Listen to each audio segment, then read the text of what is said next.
Hello good morning नमस्कार आप सभी भावी अध्यापक एवं अध्यापिकाओं का आपके अपने YouTube चैनल ऑनलाइन शिक्षण पर बहुत बहुत स्वागत है।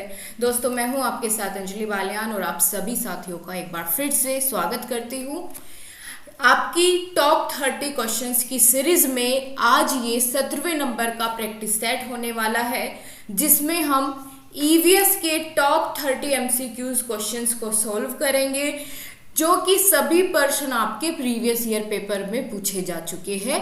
तो आप सभी को बड़े ध्यान से बड़ी सजगता के साथ हर एक प्रश्न को ध्यान से पढ़ना है और उसका उत्तर देना है। देन लास्ट में आपको अपना टोटल स्कोर भी बताना है कि 30 प्रश्नों में से आप कितने सही कर पाए हैं।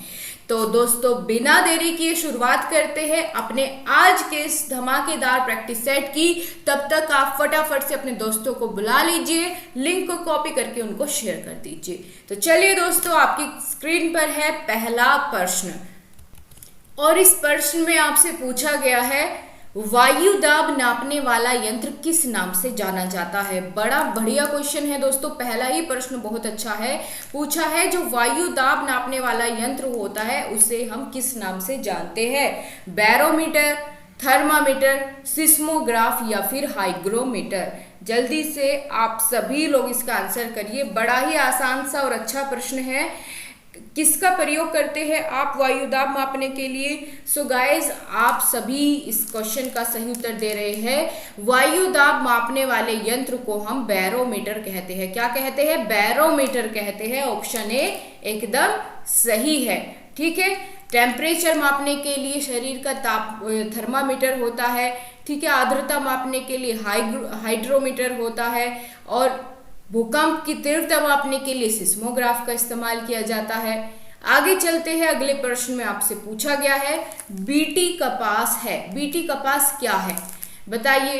आपका ये प्रश्न मैंने कई बार आपका एग्जाम्स में देखा है, प्रीवियस पेपर में अलग अलग टीचिंग के खास करके।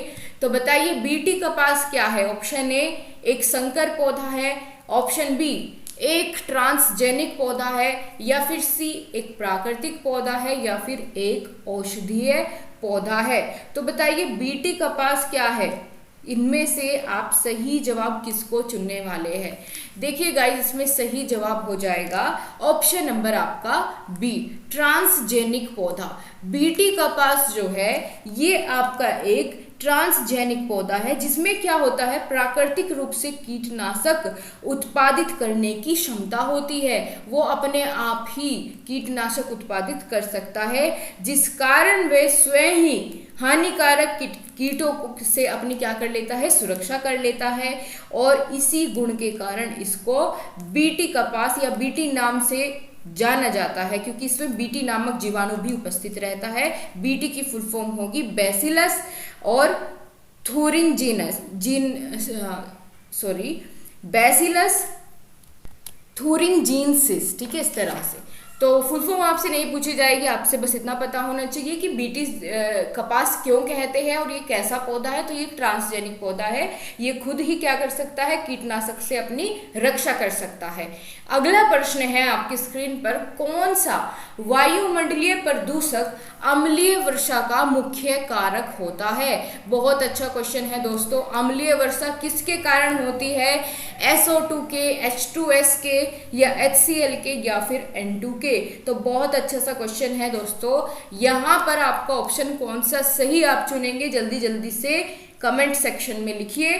तो यहाँ पर सही जवाब है option number A, SO2। SO2 का पूरा नाम क्या होता है, इसे हम कहते हैं सल्फर डाइऑक्साइड। तो सल्फर डाइऑक्साइड जो है ये अम्लीय वर्षा का मुख्य कारक होता है। यह क्या करता है, वर्षा की बूंदों के साथ मिलकर उसको अम्लीय बना देता है जिसको हम फिर अम्लीय वर्षा कहते हैं। ठीक है। नेक्स्ट क्वेश्चन है, निम्नलिखित में से कौन सा सर्वाधिक उत्पादक पारिस्थितिकी तंत्र है। सर्वाधिक उत्पादक पारिस्थितिकी तंत्र कौन सा है। ऑप्शन ए उष्णकटिबंधीय वर्षावन, ऑप्शन बी टुंड्रा प्रदेश, ऑप्शन सी सवाना घास का मैदान, या फिर डी मरुस्थल। बताइए आपके अनुसार सही जवाब क्या होगा। इन चारों विकल्पों में से ही आपको सही जवाब देना है। सर्वाधिक उत्पादक पारिस्थितिकी तंत्र कहाँ होगा? जहाँ सबसे ज्यादा वर्षा होगी वहीं सबसे ज्यादा क्या होगा? पारिस्थितिकी तंत्र होगा। तो कहाँ, इस कौन से ऑप्शन में आपको ये देखकर लग रहा है? देखिए यहाँ पर आप देखेंगे वर्षावन, उष्णकटिबंधीय वर्षावन, यही आपका सही जवाब हो जाएगा कि जो आपकी सर्वाधिक उत्पादक पारिस्थितिकी तंत्र है वो उष्णकटिबंधीय वर्षावन है, यानी ट्रॉपिकल रेन फॉरेस्ट है। ठीक है, सही जवाब आपका यही हो जाएगा, क्योंकि ज़्यादा से ज़्यादा बारिश होगी, तापमान भी सबसे ज़्यादा इधर ही रहता है, तो वहाँ पर ज़्यादा से ज़्यादा जीव जंतु पेड़ पौधे उगेंगे, तो सबसे ज़्यादा पारिस्थितिकी तंत्र यहीं पर होगा। अगला क्वेश्चन है, निम्नलिखित में से कौन सा रसायन आम पकाने में प्रयोग किया जाता है? आम पकाने में कह लीजिए या कच्चे फल को पकाने में हम किस रसायन का प्रयोग करते हैं? इस प्रश्न का उत्तर दीजिए, ये बहुत पूछा जाता है आपसे। Option A calcium carbonate, option B calcium hydroxide, option C calcium carbide या फिर कैल्शियम क्लोराइड। सही जवाब क्या होगा? फटाफट से, आपके पास 3 सेकंड का समय खत्म होते हुए जल्दी से आंसर करिए। ऑप्शन नंबर सी जिसने बताया एकदम सही है, कैल्शियम कार्बाइड। कैल्शियम कार्बाइड को हम कैसे लिखते हैं? CaC2। ठीक है, इस तरीके से हम इसको डिनोट करते हैं, और इसी रसायन का प्रयोग हम आम या फिर किसी अन्य फल को पकाने के लिए करते हैं, क्योंकि इससे क्या होता है? इससे निकलती है आपकी एसिटिलीन गैस। ठीक है, कौन सी गैस निकलती है? एसिटिलीन गैस निकलती है, जिसकी वजह से फल जो है, कच्चे फल पक जाती है। ठीक है, ये कच्चे फलों को पका देती है। कई बार क्वेश्चन आपसे ऐसे भी पूछ सकता है कि कौन सी गैस कच्चे फलों को पकाने के लिए मददगार साबित होती है, तो वो एसिटिलीन है। ठीक है, दोनों क्वेश्चन को यहीं पर आप क्लियर करते हुए चलिए। कैल्शियम कार्बाइड से यही गैस निकलती है, एसिटिलीन। क्लियर? चलो नेक्स्ट क्वेश्चन है, कौन सी बीमारी दूषित जल पीने से होती है? दूषित जल अगर पी लिया जाए तो कौन सी बीमारी हो जाएगी? एड्स, टाइफाइड, एनीमिया या फिर टिटेनस। भाई देखियो, टिटेनस तो नहीं होगा, क्योंकि यहाँ पर पूछा है दूषित जल पीने से। ठीक है, तो इन चारों में से आपको चुनना है। एड्स दूषित जल पीने से होती है क्या? नहीं। टाइफाइड, एनीमिया तो खून की कमी होती है, तो वो दूषित जल पीने से नहीं होती, ना ही टिटेनस। तो सही जवाब यहाँ पर क्या बच जाएगा आपका? टाइफाइड होता है। टाइफाइड बुखार हो जाता है दूषित जल पीने से।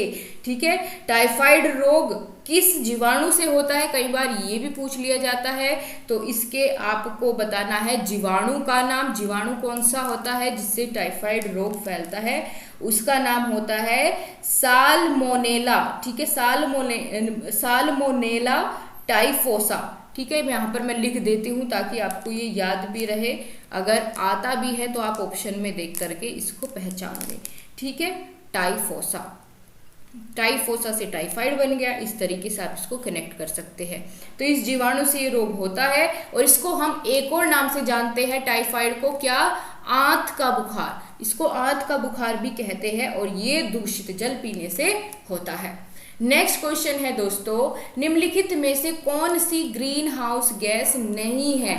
कौन सी ग्रीन हाउस गैस नहीं है? तो ध्यान दीजिएगा, नहीं पूछा है, और ऐसा प्रश्न बहुत ज़्यादा बच्चों को कंफ्यूज करता है कि कौन सी नहीं है। ठीक है, इसीलिए आपको सारी की सारी ग्रीन हाउस गैसेस के नाम पता होना चाहिए कि कौन कौन सी है। ये चीज़ें मैं आपको ट्रिक से आगे कराती रहूँगी कि कौन कौन से ग्रीन हाउसेस गैस है, ताकि आपको सारी की सारी ऑन द टिप्स याद रहे। तो ऑप्शन है CO2, N2O, CO या फिर CH4। तो जवाब दीजिए जल्दी से। तब तक मैं यहाँ पर एक ट्रिक लिखती हूँ। ओ मीना कल का जल है। ओ मीना कल का जल है। ठीक है, तो यहाँ पर देखिए सबसे पहले आया ओ से बनता है आपका ओजोन। तो ओजोन क्या है? एक ग्रीन हाउस गैस है। ये ग्रीन हाउस गैस की ट्रिक मैंने लिखी है। ओ से बनेगा ओजोन। तो ओजोन कैसी गैस है? एक ग्रीन हाउस गैस है। मी से क्या बनेगा, मीथेन। मीथेन भी क्या होती है, ग्रीन हाउस गैस होती है। ना से क्या बनेगा, नाइट्रोजन। तो नाइट्रोजन भी यहाँ पर आपकी ग्रीन हाउस गैस होती है। ठीक है, आगे बात करते हैं यहाँ पर का से कार्बन डाइऑक्साइड। ठीक है, कार्बन डाइऑक्साइड यहाँ पर क्या हो जाएगी, आपकी ग्रीन हाउस गैस हो जाएगी। जल वाष्प भी आपका यहाँ पर क्या हो जाता है, ग्रीन हाउस गैस हो जाता है। और कल से बनेगा क्लोरोफ्लोरोकार्बन। ठीक है, कल से क्या बनेगा, क्लोरोफ्लोरोकार्बन। तो ये सारी आपकी क्या है, ये ग्रीन हाउस गैसेस है। तो निम्नलिखित में से कौन सी नहीं है, तो यहाँ पर आपका CO ये आपकी ग्रीन हाउस गैस नहीं होती, जबकि CO2 भी होती है, N2O भी होती है, CH4 भी होती है। ठीक है, तो ये आपकी नहीं होती है। तो मेरे ख्याल से आपको ये चीज़ें बिल्कुल क्लियर हो गई होगी कि कौन कौन सी ग्रीन हाउस गैसेज है। आप साथ के साथ यहाँ पर ये ट्रिक भी नोट कर सकते हैं। बाकी मैं आपको जब डिटेल में पढ़ाऊंगी तो ये सारी चीज़ बहुत अच्छे से एक्सप्लेन वहाँ पर भी करूंगी। नेक्स्ट क्वेश्चन है, इनमें से कौन द्विबीजपत्री पौधा है? कौन सा द्विबीजपत्री पौधा है? ध्यान दीजिए, बहुत अच्छा प्रश्न है और पूछा जाता है। सबसे पहले तो मैं आपको ये बता दूं कि द्विबीजपत्री पौधे कौन से होते हैं। द्विबीज से मतलब है दोस्तों वे पौधे जिनके बीज क्या होते हैं, दो पत्र या दल में होते हैं, यानी जिनको आप बीच में से एक बराबर हिस्से में बांट सकते हैं। जैसे मूंगफली 2 हिस्सों में टूट जाती है। ठीक है, दाल हो गई चना दाल, तो वो 2 हिस्सों में टूट जाती है। ठीक है, इस तरीके से जो इस तरह के बीज होते हैं उनको हम क्या कहते हैं, द्विबीज कहते हैं। और द्विबीजपत्री पौधा इनमें से कौन सा है, आप बता दीजिए। मैंने आपको एग्जाम्पल दे दी, जैसे सरसों, चना दाल, सोयाबीन, ये सभी क्या होता है, द्विबीज पौधा होता है। केला ऐसा नहीं होता, ना ही बांस, ना ही गन्ना। कौन सा होता है, सरसों होता है। तो यहाँ पर ऑप्शन नंबर डी एकदम करेक्ट हो जाएगा। नेक्स्ट क्वेश्चन है, पौधों में जल का अधिग्रहण किसके द्वारा होता है? बड़ा बेहतरीन क्वेश्चन है दोस्तों, आपको पता होना चाहिए कि पौधे का कौन सा भाग क्या कार्य करता है। तो जाइलम, फ्लोएम या कैम्बियम या फिर पैसिसेड। ठीक है, यहाँ पर सही जवाब आपको बताना है। जल का अधिग्रहण या कह लीजिए जल का परिवहन किसके द्वारा होता है, पौधे के कौन से भाग के द्वारा या कौन से ऊतक के द्वारा होता है। यहाँ पर दोस्तों जो जाइलम दिख रहा है आपको, जाइलम ऊतक, जाइलम टिश्यू जो होता है यही कार्य करता है पौधे में जल के परिवहन का या जल के अधिग्रहण का। ये क्या करेगा, जड़ों से यहाँ पर मिट्टी से क्या करेगा, पानी को अवशोषित करेगा और उसको पूरे प्लांट में ऐसे पहुंचाएगा पत्तियों तक। ठीक है, ये काम किसका होता है, जाइलम का होता है। और फ्लोएम क्या करता है, जितने भी भोजन जो पौधा भोजन बनाता है अपना, उसको सभी हिस्सों तक, सभी अंगों तक पहुंचाना फ्लोएम का काम है। तो ये जल का अधिग्रहण किसका है, स्पेशली जाइलम का। ये याद रखना, जाइलम फ्लोएम बहुत पूछे जाते हैं आपके एग्जाम में, टीचिंग एग्जाम में, तो ध्यान से आपको ये देखना है। अगला है, कौन सा प्रथम साहित्य स्रोत है? प्रथम साहित्य का स्रोत कौन सा है आपको बताना है। बहुत ही बेहतरीन क्वेश्चन है दोस्तों, जिसके बारे में आपको हमेशा पता ही रहना चाहिए। ऋग्वेद, सामवेद, यजुर्वेद या फिर अथर्ववेद। तो सही जवाब यहाँ पर क्या हो जाएगा, सबसे पहला या सबसे पुराना साहित्यिक स्रोत है हमारा ऋग्वेद, क्योंकि सबसे पुराना, ये सबसे पहले ऋग्वेद के बारे में हमने जाना था। तो यही हो जाएगा यहाँ पर ऑप्शन नंबर ए, सबसे पुराना वेद है ऋग्वेद। ठीक है, कौन कौन से वेद होते हैं जरा कमेंट सेक्शन में बताओ तो सही, मैं भी तो जानूं आप कितना जानते हैं इसके बारे में। ठीक है, चलो नेक्स्ट क्वेश्चन पर चलते हैं दोस्तों। यहां पर आपसे पूछा गया है, वायुमंडल में 99% भाग किन दो गैस का विस्तार है? भाग पर किन दो गैस का विस्तार है पूछा है दोस्तों। वायुमंडल में 99% में कौन सी दो गैसें कब्जा किए हुए हैं, ओजोन और ऑक्सीजन, या आप ऐसे समझ लीजिए कि कौन सी दो गैसेस की मात्रा सर्वाधिक है। अगर आपको ये भी पता होगा तो आप इस प्रश्न का सही उत्तर बहुत आसानी से कर ले जाएंगे। तो ऑप्शन ए है ओजोन और ऑक्सीजन, और ऑक्सीजन और नाइट्रोजन, और कार्बन डाइऑक्साइड एवं ओजोन, या फिर आर्गन एवं ओजोन। तो देखिए दोस्तों, अगर आपको ये पता है कि सबसे ज्यादा मात्रा या सर्वाधिक मात्रा हमारे वायुमंडल में किसकी होती है, सर्वाधिक मात्रा आपकी होती है नाइट्रोजन की।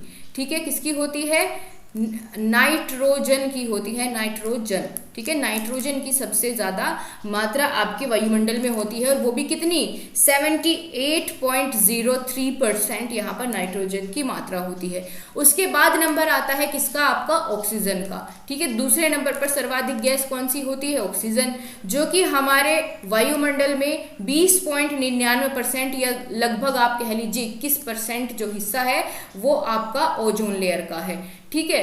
तो यही दोनों गैसें मिलकर तो 99% आपका बना देगी। तो बताइए कौन से ऑप्शन में दिए गए हैं ये दोनों, ये दोनों दिए गए हैं आपके ऑप्शन नंबर, बिल्कुल सही आप बता रहे हैं, बी में ऑक्सीजन और नाइट्रोजन, ठीक है। यही दोनों मिलके 99% भाग इन्हीं दो गैसों का विस्तार है। आगे चले, अगले क्वेश्चन पर आपसे पूछा गया है पर्यावरणीय अध्ययन में शैक्षिक भ्रमण का मूल उद्देश्य क्या है।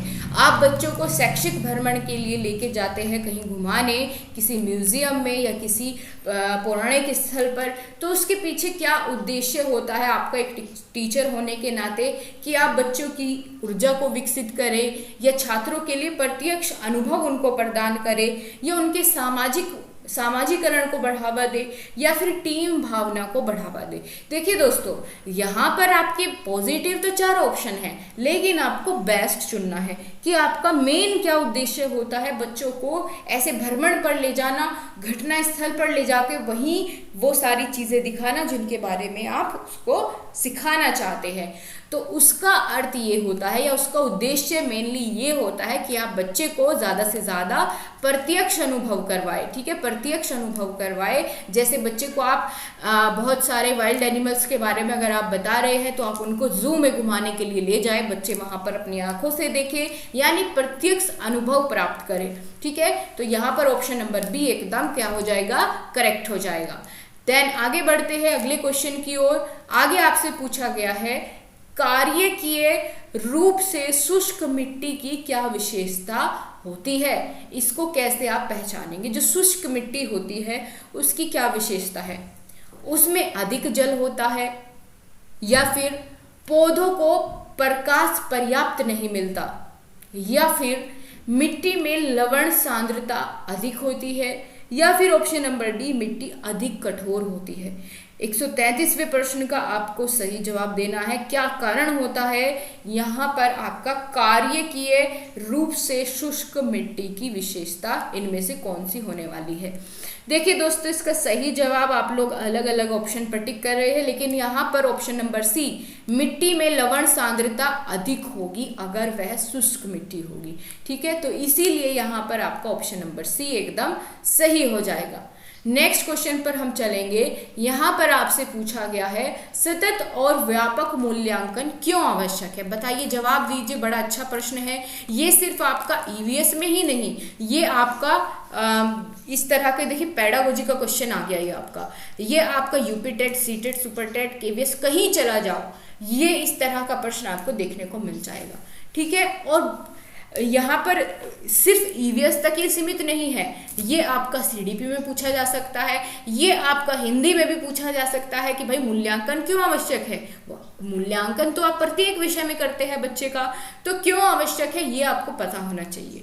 ऑप्शन ए है शिक्षार्थियों ने कितना नहीं सीखा है यह जानने के लिए, यानी उनके नेगेटिव पॉइंट को ढूंढने के लिए। बी है शिक्षार्थी की प्रगति निरंतर नए बनाए रखने के लिए, तो ध्यान से पढ़ना, यहाँ लिखा है निरंतर नए बनाए रखने के लिए, तो ये ऑप्शन भी आपका गलत हो जाता है। अगला ऑप्शन देखते हैं, निरंतर मूल्यांकन होते रहने से शिक्षार्थियों में परीक्षा का अनावश्यक भय नहीं होता। यानी देखिए, अगर आप एक साल में एक बार परीक्षा ले रहे हैं, बीच में बच्चों का कोई मूल्यांकन नहीं, कोई आप उसमें फॉर्मेटिव असेसमेंट या सबमिटिव असेसमेंट कुछ भी नहीं ले रहे हैं, तो बच्चे में एग्जाम के टाइम पे जो एक साल बाद आप उनका एकदम से एग्जाम लेंगे तो उनमें अनावश्यक रूप से भय पैदा होगा एग्जाम को लेकर के। लेकिन अगर निरंतर रूप पे आप बच्चों का टेस्ट लेते जा रहे हैं, उनका मूल्यांकन कर रहे हैं, देख रहे हैं गलतियां, उनको सुधरवा रहे हैं, तो ऐसे में बच्चों का परीक्षा से डर खत्म हो जाता है। जो ज़्यादा डरते हैं बच्चे, वो अनावश्यक भय खत्म हो जाता है वहाँ पर, तो ये इसका सही हो जाएगा। ठीक है, क्योंकि ऑप्शन डी भी बिल्कुल गलत है, परीक्षा प्रणाली को महत्व देने हेतु ये तो बिल्कुल गलत हो जाएगा। तो सी ऑप्शन आपका एकदम यहाँ पर करेक्ट है। नेक्स्ट है दोस्तों, चरने वाले पशु वनस्पति को कैसे बदलते हैं? ये अच्छा प्रश्न है। चरने वाले पशु वनस्पति को बदल देते हैं, सही बात है। कैसे? बीज प्रकीर्णन द्वारा, या पर परागकण द्वारा, या चुन चुनकर चरने की वजह से, या रोग फैलाकर। भाई जो चरने वाले पशु हैं वो कैसे वनस्पति को खत्म करेंगे? क्योंकि वो क्या करते हैं दोस्तों, जो उनको वनस्पति अच्छी लग रही है, मान लो ये एक चारागाह है, इसमें यहाँ अलग प्रकार की वनस्पति, यहाँ अलग मिक्स मैच हो रही है, तो पशु आया और उसने ये वाली खाकर देखी तो उसको अच्छी नहीं लगी, फिर उसने ये वाली ट्राई करी तो ये अच्छी लगी। अब वो हर बार उसी जगह पर चल रहा है, तो धीरे धीरे जब वो एक ही जगह पर चलता रहेगा, एक ही फसल को खाता रहेगा, तो वो फसल वहां से समाप्त हो जाएगी और जो दूसरी फसलें थी आसपास वो उस जगह पर अपनी जगह बना लेगी। इसी तरीके से क्या हो जाती है, वनस्पति बदल जाती है। कैसे? जब वो चुनकर चरता है। ठीक है, जब पशु चुन चुनकर चरता है तो ऐसे में क्या हो जाता है, वनस्पति बदल जाती है, क्योंकि वो वहां पर उसका नामो निशान ही नहीं छोड़ते बार बार चरने के बाद।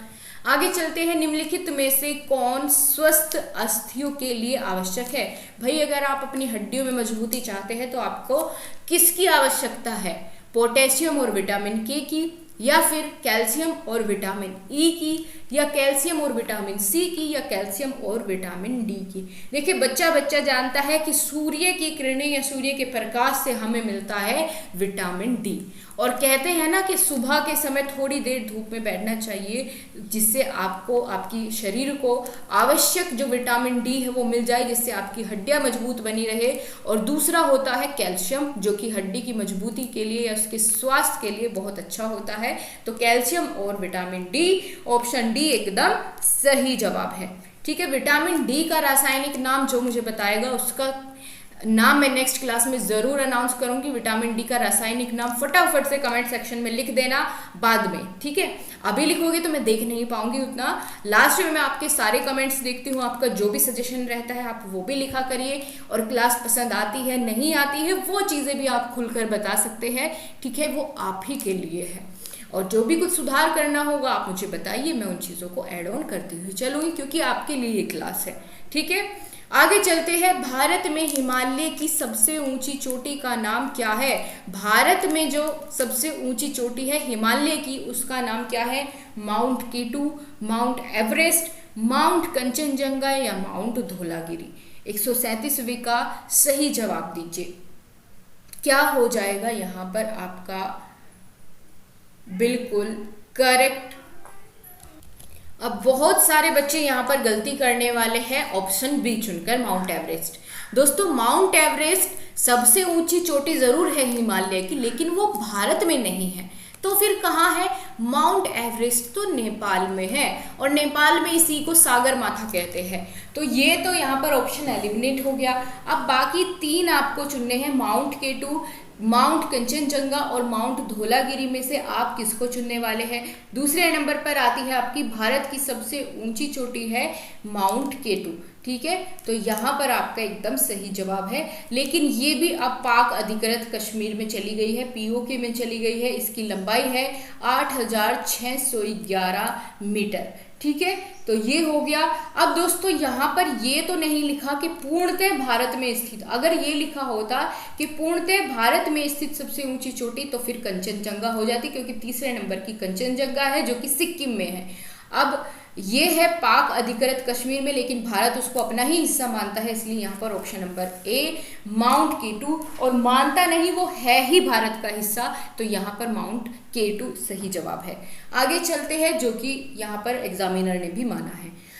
प्राथमिक स्तर पर शिक्षण की खेल विधि आधारित है किस पर? विकास के मनोविज्ञान सिद्धांत पर, या शिक्षण के समाजशास्त्रीय सिद्धांत पर, या शारीरिक शिक्षा कार्यक्रम के सिद्धांत पर, या शिक्षण विधि के सिद्धांत पर। 138वें प्रश्न का सही जवाब फटाफट से मुझे दीजिए।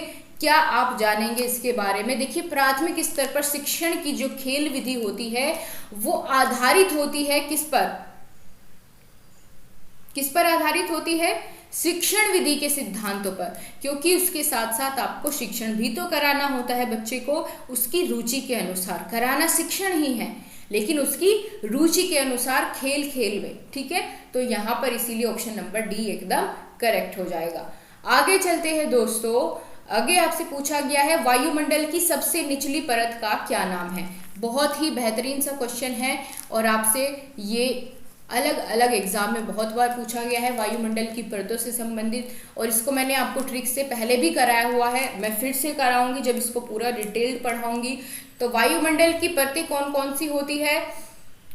छोड़ सबको मैं आया बाहर यानी क्षोभ मंडल, ठीक है, समताप मंडल, मध्य मंडल, आयन मंडल और बाहरीय मंडल। अब बताइए सबसे निचली कौन सी? अब तो मैंने आपको पूरी ट्रिक भी बता दी। तो सबसे निचली परत है आपकी क्षोभ मंडल। ऑप्शन नंबर डी यहाँ पर एकदम सही हो जाएगा। अच्छा, मुझे ये बताइए कि कौन से वायुमंडल की कौन सी परत में सारी मौसमी घटनाएं होती है और कौन सी परत में ओजोन लेयर है। ये बहुत बेहतरीन प्रश्न मैंने आपसे अपनी तरफ से पूछा है। आपको दोनों प्रश्नों के उत्तर कमेंट सेक्शन में बताने होंगे। अगला है विटामिन सी की कमी से होने वाला रोग कौन सा है, कौन सी बीमारी है जो विटामिन सी की कमी से होती है। अच्छा प्रश्न है ये भी। विटामिन सी की कमी से होने वाले रोग आपको पता होना चाहिए। तो विटामिन सी की कमी से होती है दोस्तों स्कर्वी, बेरी-बेरी, रतौंधी या थकान। तो यहाँ पर सही जवाब आपका क्या हो जाएगा? जल्दी से आप लोग कमेंट करिए। तो सही जवाब बिल्कुल एकदम करेक्ट है स्कर्वी, ठीक है। एकदम सही जवाब क्या हो जाएगा यहाँ पर? स्कर्वी। ऑप्शन नंबर ए एकदम सही है। आगे है भारत में प्रथम महिला आईपीएस अफसर कौन बनी थी। तो ये बहुत बढ़िया प्रश्न है और हर कोई इनके बारे में जानता है। एक बहुत ही महान आप कह सकते हैं अफसर है, प्रतिभा पाटिल या पद्मजा नायडू या किरण बेदी या हंसा मेहता, ठीक है। तो यहाँ पर सही जवाब कौन सा हो जाएगा? पहली आईपीएस महिला अफसर कौन सी थी? किरण बेदी थी, ठीक है। यहाँ पर ऑप्शन नंबर सी बहुत बढ़िया आपने चुना है। आगे चलते हैं। असोम का प्रसिद्ध एक सींग वाला गैंडा, एक सींग वाला गैंडा किस वन्यजीव अभ्यारण्य में मिलता है? मानस में, काजीरंगा, गिर में या कहना में। तो सही जवाब आपको देना है, जिसके लिए आपको थोड़ा देर का समय मिल जाएगा। देखिए दोस्तों, मानस वैसे तो असम में ही स्थित है, लेकिन यहाँ एक सींग वाला गैंडा नहीं पाया जाता। गिर आपका गुजरात में है और बात करते हैं कहना, तो ये मध्य प्रदेश में है। अब बचता है आपको ऑप्शन नंबर बी, जिसको हम काजीरंगा कहते हैं। और काजीरंगा फेमस ही इसीलिए है क्योंकि यहाँ पर आपका एक सींग वाला गैंडा देखने को मिलता है, ठीक है। ऑप्शन बी एकदम सही हो जाएगा। अगले प्रश्न पर दोस्तों हम चल रहे हैं। यहाँ आपसे पूछा गया है निम्नलिखित में से कौन आग्नेय चट्टान का उदाहरण है। आग्नेय चट्टान का उदाहरण कौन सा है, ये आपको चुनना है क्वेश्चन नंबर 143 में। अब आग्नेय चट्टानें होती कौन सी है? तो जिनका जो चट्टानें जो है, जिनका उद्गार किससे होता है या किससे कैसे बनती है आग्नेय चट्टानें? ज्वालामुखी क्रिया से बनती है। किससे? ज्वालामुखी जब फटता है या ज्वालामुखी उद्गार जब होता है और उससे बहुत सारा लावा बाहर निकलता है पृथ्वी के अंदर से, और वो बाहर ठंडा होकर के जम जाता है, जिससे क्या बनती है? आग्नेय चट्टानों का निर्माण होता है। और आग्नेय चट्टान के उदाहरण कौन कौन से हो सकते हैं आपके? ग्रेनाइट, बेसाल्ट, ठीक है, पैगमेटाइट और डायोराइट। ये सभी कैसे उदाहरण हैं? आग्नेय चट्टान के। तो अब बता दीजिए आप इनमें से कौन सा यहाँ पर सही जवाब हो जाएगा, ठीक है। Option A, B, C, D किसके साथ आप यहाँ पर जाने वाले हैं? तो मैंने आपको ऑप्शन भी बता दिए, सॉरी उदाहरण भी बताए। उसमें मैंने आपको बेसाल्ट बताया, आग्नेय बताया। आग्नेय चट्टान के उदाहरण में कौन कौन से बताए? बेसाल्ट, ठीक है, और ग्रेनाइट और कौन सा बताया? डायोराइट। तो इस तरह के जितने भी उदाहरण हैं ये आग्नेय चट्टानों के उदाहरण हैं। आगे चलती है, पृथ्वी के वातावरण में किस सतह में ओजोन परत पाई जाती है। लो भैया, वही क्वेश्चन आपको यहाँ पर देखने को मिल गया है जो मैंने अभी थोड़ी देर पहले आपसे पूछा था। ये तो आपके एग्जामिनर ने भी पूछ लिया, तो इसीलिए कहती हूँ जिस चीज़ को मैं महत्वपूर्ण बताती हूँ उस पर बहुत ध्यान आपको देना है, वो सच में बहुत महत्वपूर्ण होती है। ऐसे ही मैं किसी भी प्रश्न को इम्पोर्टेंट नहीं बोलती हूँ, आपने देखा होगा। तो आप बताइए अब, ट्रोपोस्फेयर, स्ट्रेटोस्फेयर, मेसोस्फेयर या आयनोस्फेयर, क्या होगा यहाँ पर आपके अनुसार सही जवाब 144 का। तो समताप मंडल, समताप मंडल को इंग्लिश में क्या कहते हैं? स्ट्रेटोस्फेयर कहते हैं। Option number B, stratosphere. Stratosphere या समताप मंडल में आपकी ओजोन परत पाई जाती है, ठीक है, ध्यान दीजिएगा। और इसी स्ट्रेटोस्फेयर में ही, समताप मंडल में ही आपके वायुयान भी इसी परत में, या आप कह सकते हैं इसी मंडल में उड़ते हैं। आगे चलते हैं, सिख धर्म के संस्थापक कौन थे या किसको माना जाता है? गुरु तेग बहादुर, गुरु गोविंद सिंह, गुरु अर्जुन देव या गुरु नानक? जवाब दीजिए। सिख धर्म के संस्थापक थे गुरु नानक जी, गुरु नानक जी, यानी ऑप्शन नंबर डी। और कब इन्होंने स्थापना की थी? तो इनका जन्म कब हुआ था गुरु नानक जी का? तो 1469 ईस्वी में, ठीक है, 1469 ईस्वी में। तो इतना आपको क्लियर हो गया, ठीक है। पंजाब के तलवंडी नामक स्थान पर इनका जन्म हुआ था गुरु नानक जी का।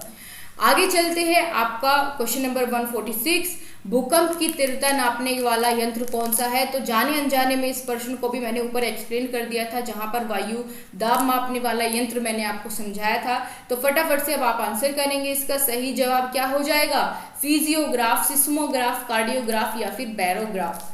तो एकदम सही जवाब आप लोगों के फटाफट आने लगे हैं। ऑप्शन नंबर बी, सिस्मोग्राफ, एकदम सही जवाब यहाँ पर आपका हो जाएगा, ठीक है। तो ये थे दोस्तों आपके आज के क्वेश्चंस।